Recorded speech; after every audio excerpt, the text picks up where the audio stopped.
Pridėkite pirštą prie nosies, per 4 sekundės įkvėpkite, per 6 sekundės lėtai iškvėpkite taip, kad nesijaustų srovės, o tik šiluma. Pamėginkime tai praktiškai.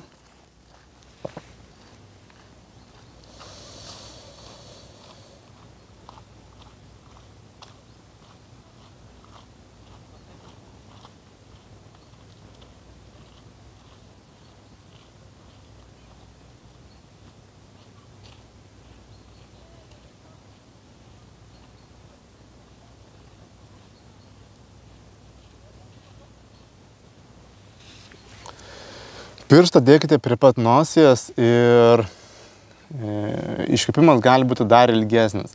Ne 6 sekundės, o 10-12 sekundžių. Jūs turite jausti tik tais pačią šilumą, bet nesrovę. Ir padarykite šį pratimą 6-10 kartų ir kaip mat pajausite tokį palengvėjimą ir nusiraminsite.